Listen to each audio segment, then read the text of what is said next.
ക്രിസ്തുവിനും ഏകദേശം 100 വർഷങ്ങൾക്ക് മുമ്പുള്ള കാലഘട്ടത്തിലാണ് നമ്മുടെ ഈ കഥ നടക്കുന്നത്. ആ സമയത്ത് പണത്തിനും പ്രശസ്തിക്കും പിന്നെ അധികാരം ലഭിക്കാനും ഏതൊരു മനുഷ്യനും ചെയ്യേണ്ടിയിരുന്ന കാര്യം യുദ്ധഭൂമിയിൽ തൻ്റെ കഴിവ് തെളിയിക്കുക എന്നതായിരുന്നു.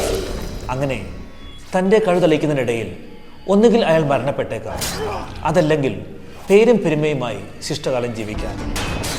അങ്ങനെ പേരിനും പ്രശസ്തിക്കുമായി ഗ്രീസിലെ ലെസ്ബോസ് എന്ന സ്ഥലത്ത് 81 BC നടക്കുന്ന ഒരു യുദ്ധത്തിൽ പങ്കെടുക്കുവാനായി പടച്ചട്ടയും വാളുമേന്തി ഒരുപാട് പേർ എത്തിച്ചേർന്നിരുന്നു. ആ യുദ്ധത്തിൽ റിക്രൂട്ട് ചെയ്യപ്പെട്ടവരിൽ ഒരു 19കാരനും ഉണ്ടായിരുന്നു. ആ പയ്യന്റെ പേരായിരുന്നു ജൂലിയസ് സീസർ.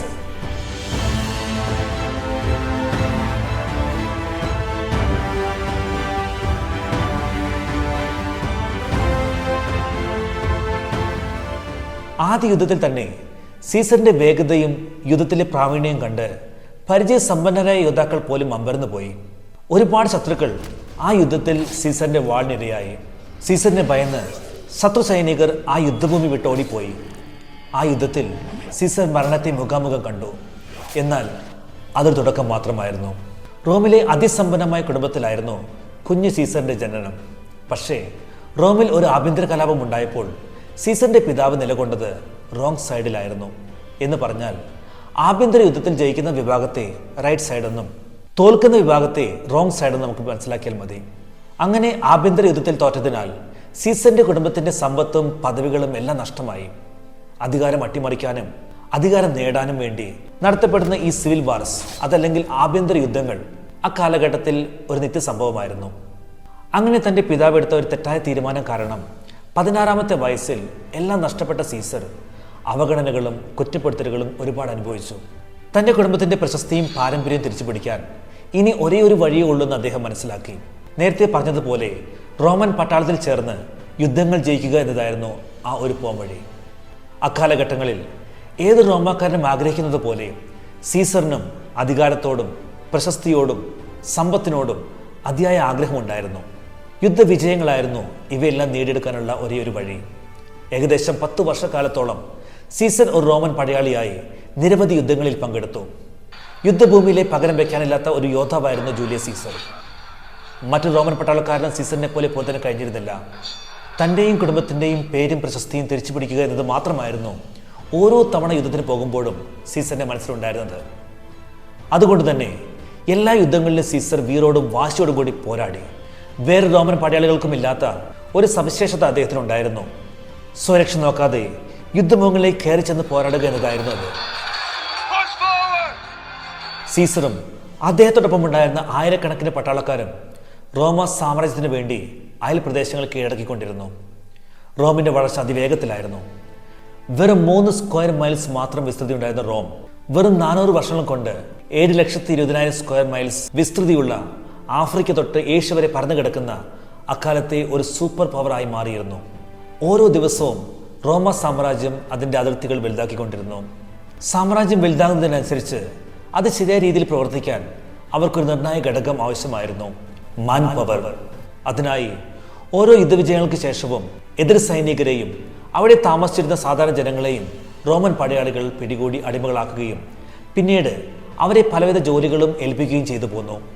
സ്ത്രീ അടിമകളെ വീട്ടുജോലിക്കും അതുപോലുള്ള മറ്റു പല ജോലികൾക്കും ഉപയോഗിച്ചപ്പോൾ പുരുഷ തടവുകാരെ അന്നത്തെ കാലഘട്ടത്തിൽ അറിയപ്പെട്ടിരുന്ന ഗ്ലാഡിയേറ്റർ ഗെയിംസിന് വേണ്ടിയും അതല്ലെങ്കിൽ മറ്റു നിർമ്മാണ പ്രവർത്തനങ്ങൾക്ക് വേണ്ടിയും ഉപയോഗിച്ചു പോന്നു.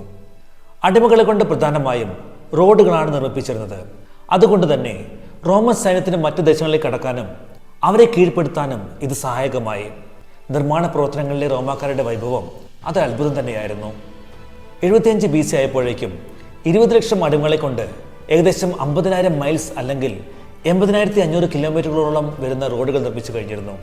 ഈ എഞ്ചിനീയറിംഗിലെ പ്രാവീണ്യവും റോമാക്കാരുടെ വിജയത്തിലെ ഒരു നെടും തൂണായി പ്രവർത്തിച്ചു. 100 കണക്കിന് വർഷക്കാലത്തോളം റോമാക്കാർ ഉപയോഗിച്ചു വന്നിരുന്ന ഈ പ്രക്രിയയ്ക്ക് 73 BC ഒരു ഭീഷണി ഉയർന്നു വന്നു. പിടിച്ചെടുത്ത അടിമകൾ നടത്തിയ ഒരു വിപ്ലവമായിരുന്നു ആ ഭീഷണി. സീസർ ഇറ്റലിയിൽ തൻ്റെ മിലിറ്ററി ജീവിതം കെട്ടിപ്പടുത്തുകൊണ്ടിരുന്നപ്പോൾ റോമൻ സൈനികരുടെ കയ്യിൽ നിന്ന് രക്ഷപ്പെട്ട ഒരടിമ റോമൻ സൈന്യത്തിനെതിരെ രക്തകലുഷിതമായ ഒരു വിപ്ലവം ആരംഭിച്ചു. ആ അടിമയുടെ പേരായിരുന്നു സ്പാർട്ടക്കസ്. വളരെ സംഭവബഹുലവും ആവേശഭരിതവുമായ അദ്ദേഹത്തിൻ്റെ കഥ മറ്റൊരു വീഡിയോയിൽ പറയാം. അടിമയായി പിടിക്കപ്പെട്ടതിന് ശേഷം സ്പാർട്ടക്കസിന് ഒരു ഗ്ലാഡിയേറ്ററായി മാറേണ്ടി വന്നു. അവിടെ നിന്നുമാണ് മറ്റടിമകളോടൊപ്പം അദ്ദേഹം രക്ഷപ്പെട്ടത്. സ്വാതന്ത്ര്യം മാത്രമായിരുന്നില്ല സ്പാർട്ടക്കസിന്റെ ലക്ഷ്യം, പകവീട്ടിൽ കൂടിയായിരുന്നു. സ്പാർട്ടക്കസും സൈന്യവും റോമൻ പട്ടാളക്കാർക്കെതിരെ രൂക്ഷമായി പോരാടി. റോമൻ പട്ടാളക്കാർക്കെതിരെയുള്ള യുദ്ധത്തിൽ സ്പാർട്ടക്കസ് വിജയത്തിനരികെയായിരുന്നു. അതിന് പ്രധാന കാരണം അദ്ദേഹത്തിന്റെ കൂടെ ഉണ്ടായിരുന്നവർ ഗ്ലാഡിയേറ്റർ ട്രെയിനിങ് ലഭിച്ചവർ ആയിരുന്നു എന്നതാണ്. സ്പാർട്ടക്കസിനെ നേരിടാൻ അയക്കപ്പെട്ട എല്ലാ റോമൻ ആർമി ട്രൂപ്പുകളെയും സ്പാർട്ടക്കസും സൈന്യവും നിഷ്കരണം കൊന്നു തള്ളി. ഇറ്റലിയിൽ റോമൻ സൈന്യത്തിനെതിരെ സ്പാർട്ടക്കസും കൂട്ടരും അഴിഞ്ഞാടി. ഓരോ റോമൻ പട്ടാളക്കാരൻ്റെയും പേടി സ്വപ്നമായി സ്പാർട്ടക്കസ് മാറി. തന്നെയും സ്വജനത്തെയും അടിമ ജീവിതത്തിലേക്ക് തള്ളിവിട്ടവരോടുള്ള അടങ്ങാത്ത അമർഷം സ്പാർട്ടക്കസിനെ കൂടുതൽ അപകടകാരിയാക്കി മാറ്റി. നേരിട്ടുള്ള ഒരു യുദ്ധത്തിൽ സ്പാർട്ടക്കസിനെ തോൽപ്പിക്കുക എന്നത് അസാധ്യമായിരുന്നു. ഇറ്റലിയുടെ ഓരോ പ്രദേശവും കൈയടക്കി സ്പാർട്ടക്കസ് വടക്കോട്ട് മുന്നേറിയപ്പോഴേക്കും അദ്ദേഹത്തിന്റെ സൈന്യം 100,000-ഓളമായി വർദ്ധിച്ചിരുന്നു. ഇറ്റലി ഏകദേശം കീഴടക്കിയ സ്പാർട്ടക്കസിന്റെ മുമ്പിൽ ഇനിയുള്ള ലക്ഷ്യം റോം മാത്രമായിരുന്നു. തന്നെ അടിമയാക്കി പീഡിപ്പിച്ച സാമ്രാജ്യം കീഴടക്കാനായി തന്റെ കീഴിലുള്ള 1,00,000 സൈനികരുമായി സ്പാർട്ടക്കസ് പുറപ്പെട്ടു. റോം കീഴടക്കാൻ അദ്ദേഹത്തിന് മുമ്പിൽ ഇപ്പോഴുള്ള ഏക തടസ്സം വെറും 35,000 റോമൻ സൈനികർ മാത്രമാണ്. പക്ഷേ ആ 35,000-ൽ ഒരുവൻ ജൂലിയസ് സീസർ ആയിരുന്നു. ജൂലിയസ് സീസർ അടങ്ങിയ ആ റോമൻ സൈന്യത്തിന്റെ സേനാധിപൻ അല്ലെങ്കിൽ ഇൻചാർജ് മാർക്കസ് ക്രാസസ് എന്നു പേരുള്ള റോമിലെ ഏറ്റവും സമ്പന്നനായ ഒരു പൊളിറ്റീഷ്യൻ ആയിരുന്നു. റോം ഭരിക്കുന്ന വലിയൊരു നേതാവാകുക എന്ന ലക്ഷ്യമായിരുന്നു ക്രാസസിനുണ്ടായിരുന്നത്. അധികാരത്തോടും സമ്പത്തിനോടും ക്രാസസിന് എന്തെന്നില്ലാത്തൊരു ആർത്തിയായിരുന്നു. പിന്നെ നേരത്തെ പറഞ്ഞതുപോലെ അധികാരവും പേരും പെരുമയും നിലനിർത്തണമെങ്കിൽ അക്കാലഘട്ടങ്ങളിൽ വെറും പണം മാത്രം പോരായിരുന്നു. ഇടയ്ക്കിടെയുള്ള യുദ്ധവിജയങ്ങളും അനിവാര്യമായിരുന്നു. തൻ്റെ കയ്യിൽ പണം മാത്രമല്ല, റോം ഭരിക്കാനുള്ള സൈന്യവും ബുദ്ധിയും യുദ്ധതന്ത്രങ്ങളും ഉണ്ടെന്നുകൂടി റോമിലെ ജനങ്ങളെ അറിയിക്കുക എന്നതായിരുന്നു ക്രാസസിന്റെ ഉദ്ദേശം. നല്ല അസലായി യുദ്ധം ചെയ്യുന്നതിനാൽ ക്രാസസിന് ജൂലിയസ് സീസറിനോട് ഒരു പ്രത്യേക താല്പര്യമുണ്ടായിരുന്നു. ക്രാസസിന്റെ സൈന്യം റോമിൽ നിന്നും 200 മൈൽ മാറി തെക്കൻ ഇറ്റലിയിലായിരുന്നു നിലയുറപ്പിച്ചിരുന്നത്. ഈ സമയത്താണ് 1,00,000 വരുന്ന പടയുമായി സ്പാർട്ടക്കസ് കണ്ണിൽ കണ്ടതെല്ലാം തച്ചുടച്ച് റോം ലക്ഷ്യമാക്കി വന്നുകൊണ്ടിരുന്നത്. റോം കീഴടക്കാനായി അവർക്കെതിരെ നിൽക്കുന്ന ഏക തടസ്സം ക്രാസസിന്റെ ഈ സൈന്യം മാത്രമായിരുന്നു. ക്രാസസിന്റെ ക്യാമ്പിലാകട്ടെ എല്ലാവരും ആശയക്കുഴപ്പത്തിലായിരുന്നു. സ്പാർട്ടക്കസിനെ എല്ലാവരും പേടിച്ചിരുന്നു. ആ രീതിയിലായിരുന്നു തനിക്കെതിരെ വന്ന റോമൻ പടയാളികളെ സ്പാർട്ടക്കസും കൂട്ടിനും തുരത്തി ഓടിച്ചിരുന്നത്. അവർക്കെതിരെ ഇപ്പോൾ പോരാടിയാൽ സ്പാർട്ടക്കസ് നമ്മെ നിഷ്പ്രയാസം തോൽപ്പിക്കുമെന്നും നിഷ്കരണം കൊന്നുകളയുമെന്നും ക്രാസസിന്റെ ഉപദേശകർ അദ്ദേഹത്തോട് പറഞ്ഞു.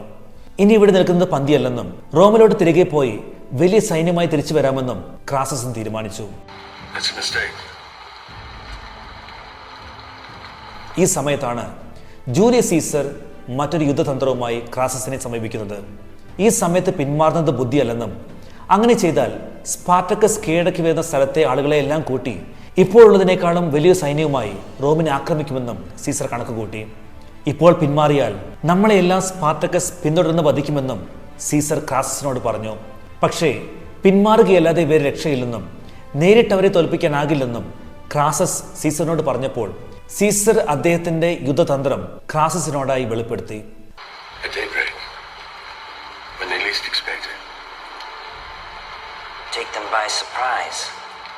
അതിരാവിലെ സൂര്യൻ ഉദിക്കുന്നതിന് മുമ്പ് സ്പാർട്ടക്കസും സൈന്യവും ഉറക്കത്തിലായിരിക്കുമ്പോൾ അവരുടെ ക്യാമ്പ് ആക്രമിക്കുക എന്നതായിരുന്നു സീസറിന്റെ ആ തന്ത്രം.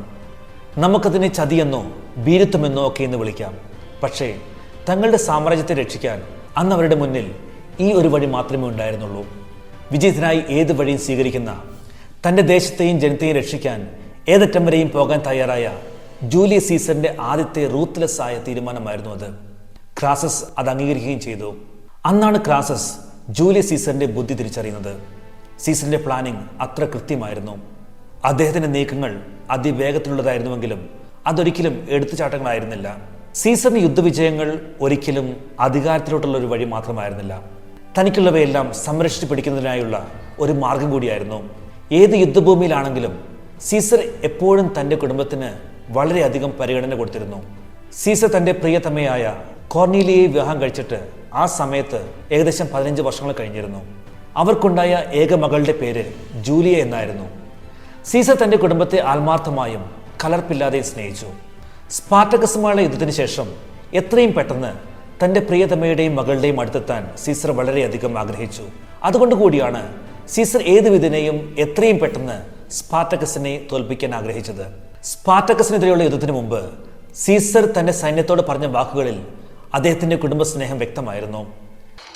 Spartacus and his men fight without fear because they have nothing to lose.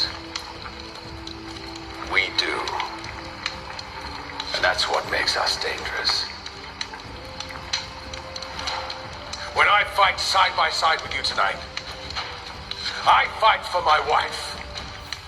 And I fight for my daughter. We fight for our wives, our daughters.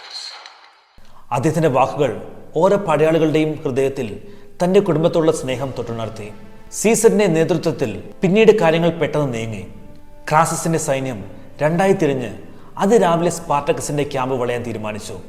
രണ്ട് വശങ്ങളിലുമായുള്ള ആ ആക്രമണം സ്പാർട്ടക്കസ് സ്വപ്നത്തിൽ പോലും പ്രതീക്ഷിച്ചിരുന്നില്ല. രക്തകലുഷിതമായ യുദ്ധം തന്നെ അവിടെ അരങ്ങേറി.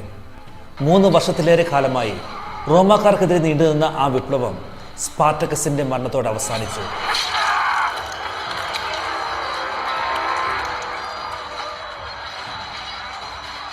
നൂറായിരക്കണക്കിന് ആളുകളാണ് ഈ യുദ്ധം മൂലം കൊല്ലപ്പെട്ടത്. ഈ യുദ്ധത്തിൽ ജയിച്ചതോടുകൂടി ക്രാസസിന്റെ പേരും പെരുമയും ഇരട്ടിച്ചു. ഒരിക്കലും സാധ്യമല്ലെന്ന് കരുതിയ സംഭവമാണ് സീസറിന്റെ സഹായത്തോടു കൂടി ക്രാസസ് നേടിയെടുത്തത്. യുദ്ധത്തിൽ സ്പാർട്ടക്കസ് കൊല്ലപ്പെട്ടെങ്കിലും അദ്ദേഹത്തിന്റെ മൃതദേഹം അദ്ദേഹത്തിന്റെ കൂട്ടാളികൾ എടുത്തുമാറ്റി. അതുകൊണ്ട് തന്നെ റോമൻ പടയാളികൾക്ക് സ്പാർട്ടക്കസിന്റെ മൃതദേഹം കണ്ടെത്താനായില്ല. എന്നിരുന്നാലും സ്പാർട്ടക്കസിന്റെ സൈന്യത്തിലെ ആയിരക്കണക്കിന് പടയാളികളെ അവർ തടവുകാരായി പിടിച്ചു. എന്നാൽ ആ യുദ്ധ തടവുകാരോട് ക്രാസസ് കാണിച്ചത് കണ്ണില്ലാത്ത ക്രൂരതയായിരുന്നു. തൻ്റെ വിജയം ആഘോഷിക്കാനും മറ്റുള്ളവരെ തൻ്റെ വിജയം അറിയിക്കാനും ക്രാസസ് ഏകദേശം 6000-ഓളം തടവുകാരെ കുരിശിൽ തറച്ചു. ഇറ്റലിയിലെ ആ യുദ്ധഭൂമിയിൽ നിന്നും റോമിലോട്ട് പോകുന്ന വഴിയുടെ ഓരങ്ങളിൽ ആ കുരിശുകൾ നാട്ടാൻ ക്രാസസ് കൽപ്പിച്ചു. സീസർ എതിർത്ത് നോക്കിയെങ്കിലും അതിന് ഫലമുണ്ടായില്ല.